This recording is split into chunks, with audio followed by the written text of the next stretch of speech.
Dalam nama dan kuasa Allah Tritunggal Maha Kudus, Bapa, Putra, dan Roh Kudus. Amin. Ya Allah, Bapa, Putra, dan Roh Kudus, Tritunggal Maha Kudus, Engkau hadir di dalam hati kami, dalam pikiran, dalam perasaan, dalam problem hidup kami. Engkau mengetahui perjuangan dan pergulatan kami. Engkau mengetahui penderitaan kami, dan Engkau memberikan dirimu sendiri dalam Roh Kudus. Bantu kami ya Bapa menyadari tapak-tapak, tanda-tanda kehadiran-Mu dalam situasi apapun dalam hidup kami. Terpujilah nama-Mu kini dan sepanjang segala masa. Amin. Saudara, kita mengadakan novena Roh Kudus karena kita tahu betapa penting Roh Kudus itu. Betapa dahsyatnya kuasa Allah itu. Dalam bacaan pertama hari ini, Paulus menumpangkan tangan kepada para murid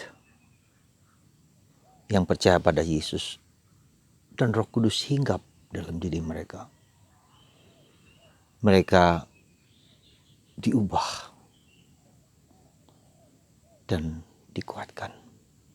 Bahkan mereka berbicara dalam bahasa-bahasa roh. Saudara, sungguh sekali lagi dalam tata keselamatan, tata penebusan dalam Paskah ini, kita melihat perspektif yang sangat bagus dan luar biasa yang menjadi pemenuhan dari janji perjanjian lama. Tuhan tidak hanya memberikan rahmat demi rahmat, tapi Tuhan memberikan dirinya sendiri. Dan ini yang tidak bisa dimengerti oleh orang-orang non-Kristen. Bagaimana Allah yang besar itu mau tinggal dalam hati manusia yang berdosa. Dan itulah kehendak Allah yang luar biasa. Karena itu kita tidak perlu takut, tidak perlu gelisah. Meski kita harus menderita, meski kita harus susah, meski kita mengalami penderitaan sebesar apapun, Tuhan tahu, Tuhan mengerti itu. Bahkan Yesus mengatakan dalam Injil hari ini, Yesus menubuatkan engkau akan mendapatkan penganiayaan, kamu akan mendapatkan kesulitan, dan kamu meninggalkan aku sendiri ketika dalam penderitaanku. Tapi jangan takut, kuatkan hatimu. Karena aku tahu bahwa Bapa tidak pernah meninggalkan aku. Demikian juga dalam penderitaan, dalam kesulitan apapun, Bapa tidak pernah meninggalkan Yesus. Demikian juga tidak pernah meninggalkan aku, meninggalkan kita semua. Dan ini suatu yang sangat meneguhkan. Yesus sendiri ngomong, bicara, kamu akan dianiaya, kamu akan diperlakukan tidak adil. Kamu akan dihindari banyak orang, sungguh-sungguh. Tapi jangan takut, Bapa besertaku. Bapa tinggal beserta kita. Dan seringkali penderitaan itu dibiarkan, diizinkan oleh Yesus. Supaya kita belajar dari kelemahan, belajar dari kekurangan, belajar dari penderitaan itu, belajar dari kesulitan itu untuk memasuki, untuk melihat, mengalami kuasa Allah yang luar biasa itu. Bahwa Yesus telah mengalahkan kuasa kegelapan. Kuasa apapun di surga, di langit, di bumi, di bawah bumi, di laut, di gunung, dimanapun juga berada.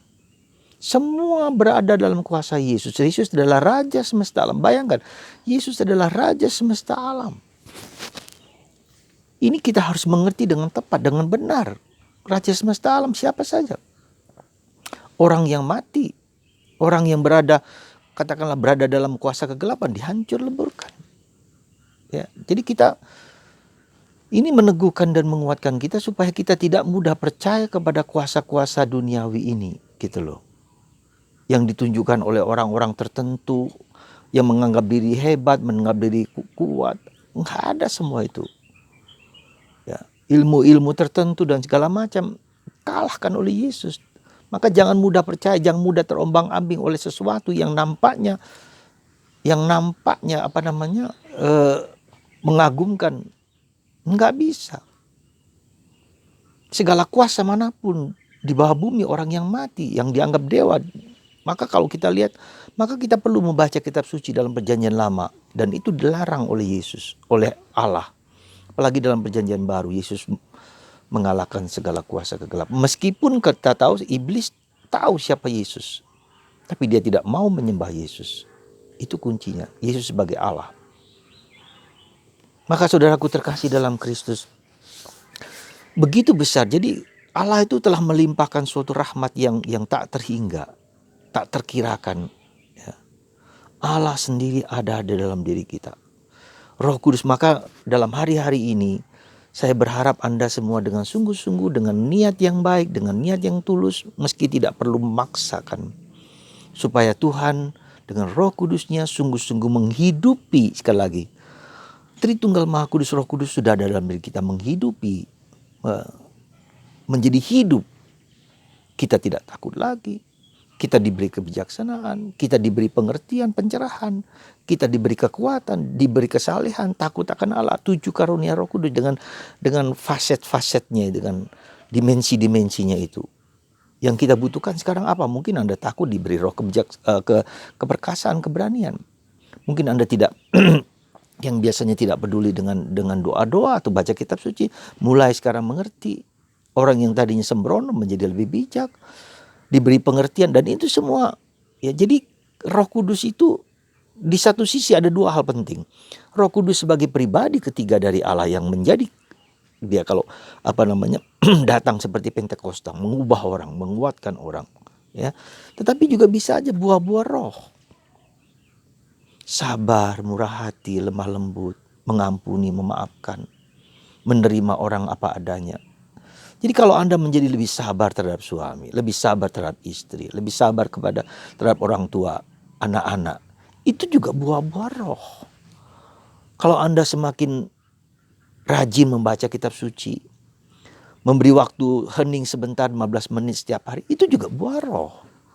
Jadi segala sesuatu yang baik yang Anda lakukan untuk diri Anda sendiri, untuk orang lain, sekecil apapun, itu adalah buah-buah roh. Karena Roh Kudus bisa aja secara spektakuler kepada seperti Paulus atau Pentakosta terjadi, dan bisa terjadi, dan sampai sekarang bisa terjadi. Tetapi itu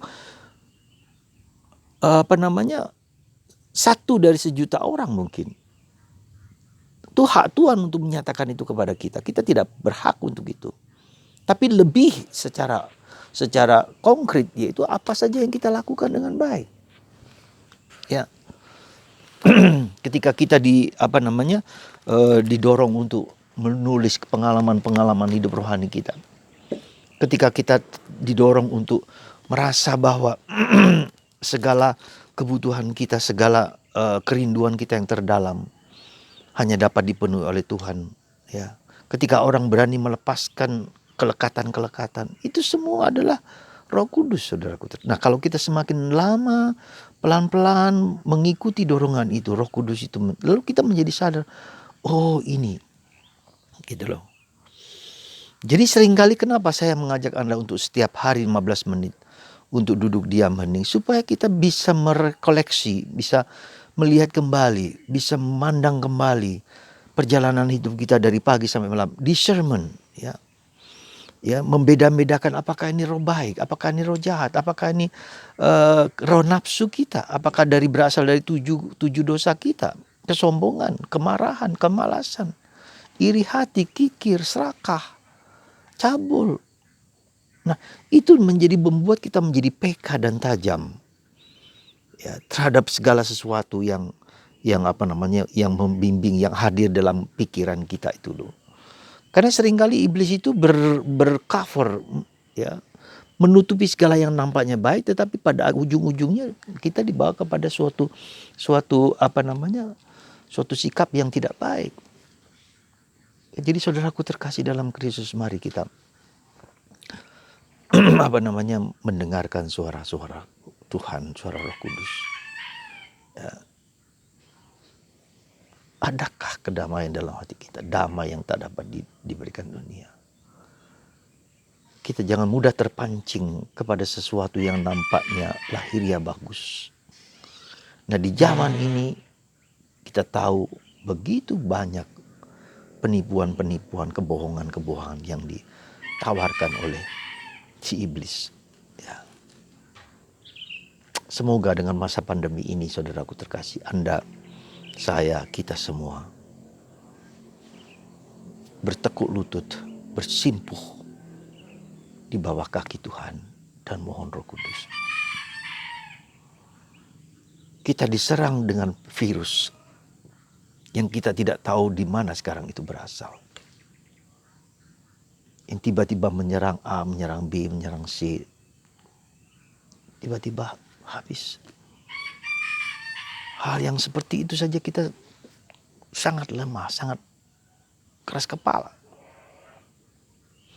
Lihat kejadian Lebaran tadi, orang begitu saja pulang mudik, lalu pergi ke rekreasi ke sana kemari, yang seringkali tak peduli dengan pakai masker, tidak cuci tangan, dan segala macam. Hal-hal seperti itu adalah kekeras kepalaan kita.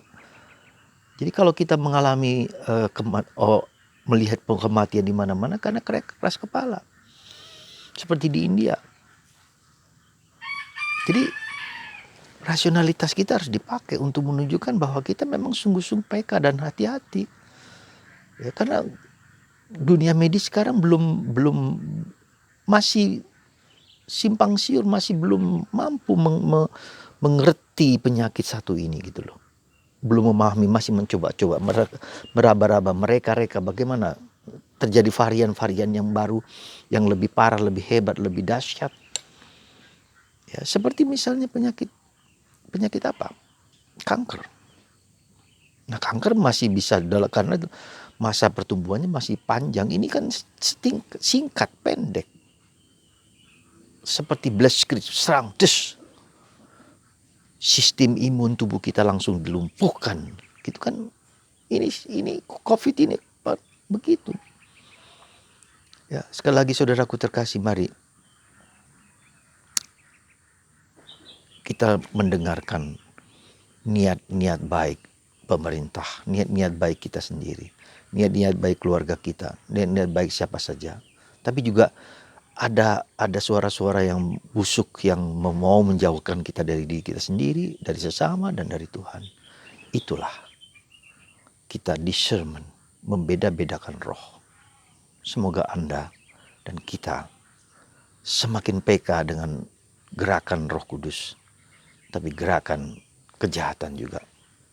Kita berdoa juga untuk saudari-saudara kita yang di Poso, yang beberapa hari yang lalu dipenggal, dibunuh 4 orang. Mereka adalah martir-martir yang darahnya akan tercurah, sehingga orang semakin mengerti bahwa Yesus adalah Tuhan. Dan yang mereka lakukan adalah karena mereka tidak tahu apa yang mereka lakukan. Semoga darah Kristus tercurah dalam hati mereka, tercurah di tanah itu, sehingga akhirnya nanti orang semakin percaya pada Yesus. Tuhan memberkati Anda semua, membawa Anda untuk semakin dekat dengan Tuhan dalam segala bentuknya. Semakin dekat dan semakin menyadari kesatuan yang Tuhan telah berikan kepada kita. Berkat Tuhan melimpah dalam diri Anda semua, dalam nama Bapa dan Putra dan Roh Kudus. Amin.